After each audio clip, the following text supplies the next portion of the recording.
presented by Misra Music Darbhanga। अहाँ सब सुन रहल छी जय माँ दुर्गा म्यूजिक की शानदार प्रस्तुति।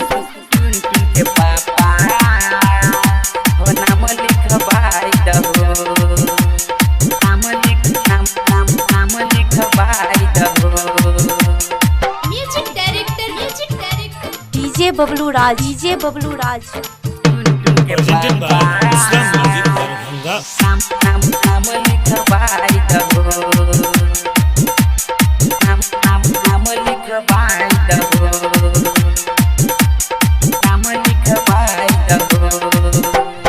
गणेश पूजा के कलशा भराई छै, गणेश पूजा के कलशा भराई छै, बाजारे से चुंदरी लियाई दहो।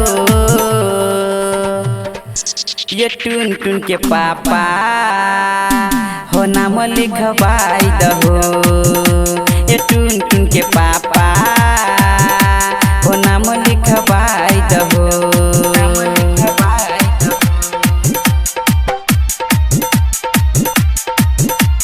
डीजे बबलू राज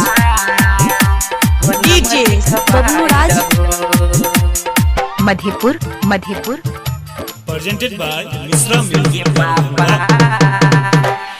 नाम लिखवाई दहो, presented by Misra Music Darbhanga। Recording by Jai Maa Durga music Khajauli बाजार। लाल लाल चुंदरी सैया लाई बदिया कंगना, बाल बच्चा के कपड़ा खरीदबै निक लगतै आंगना। हाँ हाँ लाल लाल चुंदरी सैया लाई बदिया कंगना, बाल बच्चा के कपड़ा खरीदबै निक लगतै आंगना। जल्दी से नारियल लियाई दहो, ये टुन टुन के पापा हो नाम लिखवाई दहो, ये टुन टुन के पापा हो नाम लिखवाई दहो।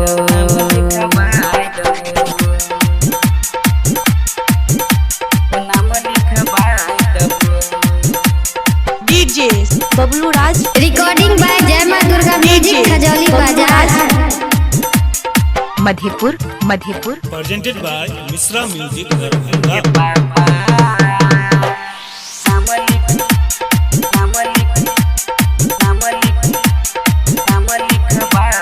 presented by Misra Music Darbhanga।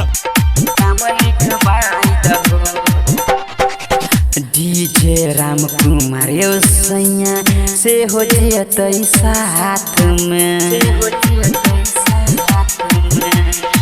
Writer Prakash यो पिया मिल जतै बाट में।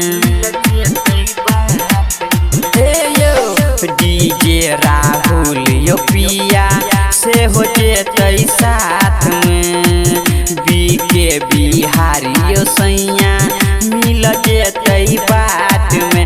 गायक राम कुमार के बात मान लहो, ये टुन टुन के पापा हो नाम लिखवाई दहो, ये टुन टुन के पापा हो नाम लिखवाई दहो। गणेश पूजा के कलशा भराई छै, गणेश पूजा के कलशा भराई छै, बाजारे से चुंदरी लियाई दहो।